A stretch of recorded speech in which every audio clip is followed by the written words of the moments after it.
بسم اللہ الرحمن الرحیم۔ پیارا اسلام میں تمام دوستوں کو خوش آمدید کہتے ہیں۔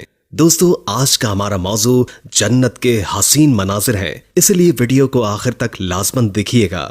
جنت ایک مکان ہے جو کہ اللہ تعالیٰ نے ایمان والوں کے لیے بنایا ہے، اور اس میں وہ نعمتیں مہیا کی ہیں جن کو نہ آنکھوں نے دیکھا، نہ کانوں نے سنا، اور نہ کسی آدمی کے دل پر ان کا گمان گزرا۔ جو کوئی مثال اس کی تعریف میں دی جائے گی وہ صرف سمجھانے کے لیے ہے، ورنہ دنیا کی اعلیٰ سے اعلیٰ شے کو جنت کی کسی چیز کے ساتھ کوئی مناسبت نہیں۔ وہاں کی کوئی عورت اگر زمین کی طرف جھانکے تو زمین سے آسمان تک تمام جہاں روشن ہو جائے اور خوشبو بھر جائے، اور چاند کی روشنی ختم ہو جائے، اور اس کا دوپٹہ دنیا اور مافیا سے بہتر ہے۔ ایک اور روایت میں ہے کہ اگر حور اپنی ہتھیلی زمین اور آسمان کے درمیان نکالے تو اس کے حسن کی وجہ سے مخلوق فتنے میں پڑ جائے۔ اگر وہ اپنا دوپٹہ ظاہر کرے تو اس کی خوبصورتی کے آگے سورج ایسا ہو جائے جیسے سورج کے آگے چاند، اور اگر جنت کی حور اپنا ناخن دنیا میں ظاہر کر دے تو تمام آسمان اور زمین اس سے آراستہ ہو جائیں، اور اگر حور کا کنگن اس دنیا میں ظاہر ہو جائے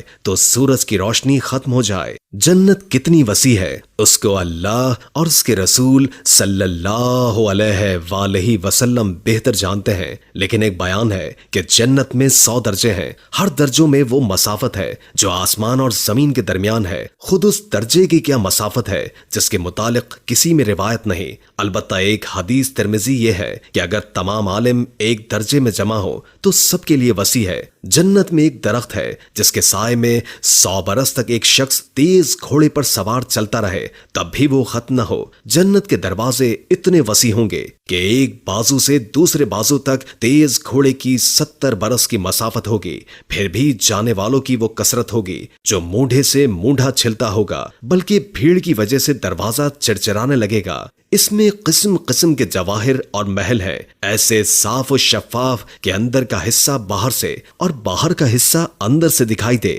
جنت کی دیواریں سونے اور چاندی کی اینٹوں اور خشک گارے سے بنی ہے، ایک اینٹ سونے کی، ایک چاندی کی، زمین زعفران کی، کنکریوں کی جگہ موتی اور یاقوت ہوں گے۔ ایک روایت یہ ہے کہ جنت عدن کی ایک اینٹ سفید موتی کی ہے، ایک یاقوت سرخ کی، ایک زبرجد سبز کی، اور مشک کا گارا ہے، اور گھاس کی جگہ زعفران ہے، موتی کی کنکریاں ہیں، عنبر کی مٹی۔ جنت میں ایک ایک موتی کا خیمہ ہوگا جس کی بلندی 60 میل ہوگی۔ جنت میں 4 دریا ہے، ایک پانی کا، دوسرا دودھ کا، تیسرا شہد کا، اور چوتھا شراب کا۔ پھر ان سے نہریں نکل کر ہر ایک کے مکان میں جا رہی ہیں۔ وہاں کی نہریں زمین کھود کر نہیں آتی بلکہ زمین کے اوپر رواں ہے۔ نہروں کا ایک کنارہ موتی کا، دوسرا یاقوت کا، اور نہروں کی زمین خاص مشک کی ہے۔ وہاں کی شراب دنیا کی شراب کی طرح نہیں ہے جس میں بدبو ہو، کڑواہٹ اور نشہ ہو، اور پینے والے بے عقل ہو جائیں، آپے سے باہر ہو کر بے ہدہ بکیں۔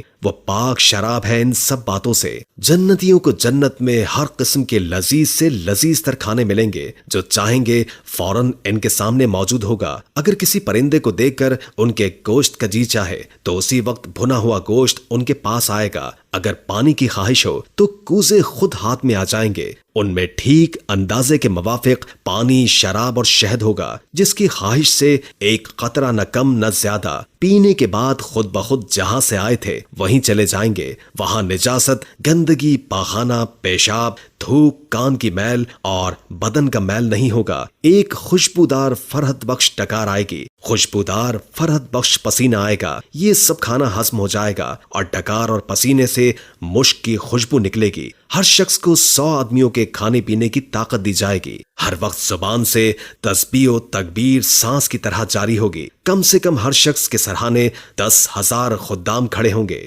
خادموں میں سے ہر ایک کے ہاتھ میں چاندی کا پیالہ ہوگا اور دوسرے ہاتھ میں سونے کا، اور ہر پیالے میں نئے نئے رنگ کی نعمتیں ہوں گی۔ جتنا کھاتا جائے گا لذت میں کمی نہیں ہوگی بلکہ زیادتی ہوگی۔ ہر نوالے میں 70 مزے ہوں گے اور ہر مزہ دوسرے مزے سے الگ ہوگا۔ جنتیوں کے لباس نہ پرانے پڑیں گے نہ ان کی جوانی فنا ہوگی۔ پہلا گروہ جو جنت میں جائے گا ان کے چہرے ایسے روشن ہوں گے جیسے 14ویں کا چاند، اور دوسرا گروہ جو جنت میں جائے گا گا، ان کے چہرے ایسے ہوں گے جیسے روشن ستارہ۔ جنتی سب ایک دل کے ہوں گے، ان کے آپس میں کوئی اختلاف اور بغض نہ ہوگا۔ ان میں سے ہر ایک کو حور عین میں کم از کم 2 بیویاں ایسی ملیں گی کہ 70 جوڑے پہنے ہوں گے۔ پھر بھی ان لباسوں اور گوشت کے باہر سے ان کی پنڈلیوں کا مغز دکھائی دے گا، جیسے سفید شیشے میں شراب سرخ دکھائی دیتی ہے۔ یہ بھی اس وجہ سے کہ اللہ تعالیٰ نے انہیں یاقوت سے تشبیہ دی، اور یاقوت میں سوراخ کر کے اگر ڈورا ڈالا جائے تو باہر ضرور دکھائی دے گا۔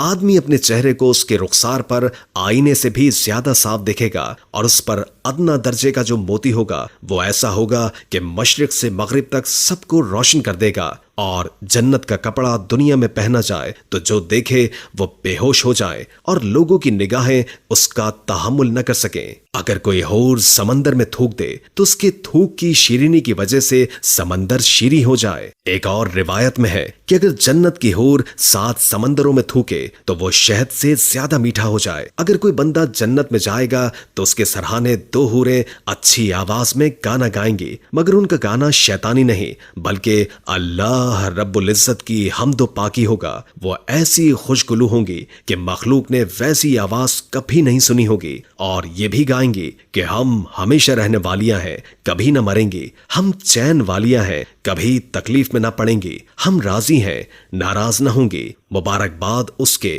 جو ہمارا اور ہم اس کے ہوں۔ سر کے بال اور پلکوں کے سوا جنتی کے بدن پر کہیں بال نہیں ہوں گے، سب بے ریش ہوں گے۔ سرمگی آنکھیں 30 برس کی عمر کے معلوم ہوں گے، کبھی اس سے زیادہ معلوم نہیں ہوں گے۔ ادنا جنتی کے لیے 80 خدام اور 72 بیویاں ہوں گی، اور ان کو ایسے تاج ملیں گے کہ اس میں ادنا موتی مشرق اور مغرب کے درمیان کو روشن کرتے۔ جنت میں نیند نہیں کہ نیند ایک قسم کی موت ہے، اور جنت میں موت نہیں۔ جنتی جب جنت میں جائیں گے ہر ایک اپنے اعمال کی مقدار کے مطابق مرتبہ پائے گا، اور اس کے فضل کی حد نہیں۔ پھر انہیں دنیا کی 1 ہفتے کی مقدار کے مطابق اجازت دی جائے گی کہ اپنے پروردگار کی زیارت کریں، اور عرش الہی ظاہر ہوگا، اور رب عز و جل جنت کے باغوں میں سے ایک باغ میں تجلی فرمائیں گے، اور ان جنتیوں کے لیے ممبر بچھائیں گے، نور کے ممبر، موتی کے ممبر، یاقوت کے ممبر، سونے کے ممبر، چاندی کے ممبر، اور ان میں ادنا مشک و کافور کے ٹیلے پر بیٹھے گا، اور خدا کا دیدار ایسا صاف ہوگا جیسے آفتاب اور 14ویں رات کے چاند کو ہر ایک اپنی اپنی جگہ سے دیکھتا ہے۔ اللہ عز و جل ہر ایک پر تجلی فرمائے گا۔ وہ سب ایسی حالت میں ہوں گے کہ ابر چھا جائے گا، اور ان پر خوشگوار خوشبو برسائے گا۔ ایسی خوشبو ہوگی کہ ان لوگوں نے ویسی خوشبو کبھی نہیں سونگھی ہوگی۔ اور اللہ عز و جل فرمائے گا، جاؤ اس کی طرف جو عزت میں نے تمہارے لیے تیار کر رکھی ہے، جو چاہو لو۔ پھر لوگ ایک بازار میں جائیں گے جہاں ملائکہ گھیرے ہوئے ہیں، ان میں وہ چیزیں ہوں گی ان کی مثل آنکھوں نے نہ دیکھی نہ کانوں نے سنی۔ ان میں سے جو چاہیں گے ان کے ساتھ کر دی جائے گی، اور خرید و فروخت نہیں ہوگی۔ اور جنتی اس بازار میں باہم ملیں گے، اور پھر وہاں سے اپنے اپنے مکانوں کو واپس آئیں گے۔ ان کی بیویاں استقبال کریں گی اور مبارکباد دے کر کہیں گی کہ آپ واپس ہوئے، اور آپ کا جمال اس سے بہت زیادہ ہے جب آپ ہمارے پاس سے گئے تھے۔ جواب دیں گے کہ پروردگار کے حضور بیٹھنا ہمیں نصیب ہوا۔ جنتی باہم ملنا چاہیں گے تو ایک کا تخت دوسرے کے پاس چلا جائے گا۔ ایک اور روایت میں ہے کہ ان کے پاس انتہائی اعلیٰ درجے کی سواری اور گھوڑے لائے جائیں گے، اور ان پر سوار ہو کر جہاں چاہیں گے جائیں گے۔ سب سے کم درجے کا جو جنتی ہے اس کے باغات، بیویاں اور تخت 1000 برس کی مسافت کے ہوں گے۔ ان میں سے کچھ ایسے ہوں گے جو ہر صبح و شام اللہ کا دیدار کریں گے۔ جب جنتی جنت میں لائے جائیں گے تو اللہ عز و جل فرمائے گا، کچھ اور چاہتے ہو تم تو وہ تم کو دوں۔ عرض کریں گے، تو نے ہمارے منہ روشن کر دیے، جنت میں داخل کیا، دوزخ سے نجات دی۔ اس وقت جو پردہ جو مخلوق پر تھا وہ اٹھ جائے گا، تو دیدار الہی سے بڑھ کر انہیں کوئی چیز نہیں ملے گی۔ وہ جی بھر کر اللہ عز و جل کا دیدار کریں گے، اور یہ جنت کی سب سے بڑی نعمت ہے۔ امید ہے کہ آج کی ویڈیو آپ کو اچھی لگی ہوگی۔ اگر ویڈیو اچھی لگی ہو تو لائک کر کے ہمارے چینل کو سبسکرائب کر دیں، اور بیل آئیکن کو کلک کر دیں تاکہ ہماری نئی آنے والی ویڈیوز کا آپ کو پتہ چلتا رہے۔ اگر زندگی رہی تو ایک اور ویڈیو کے ساتھ انشاءاللہ حاضر ہوں گے۔ ابھی ہمیں اجازت دیجیے، اللہ حافظ۔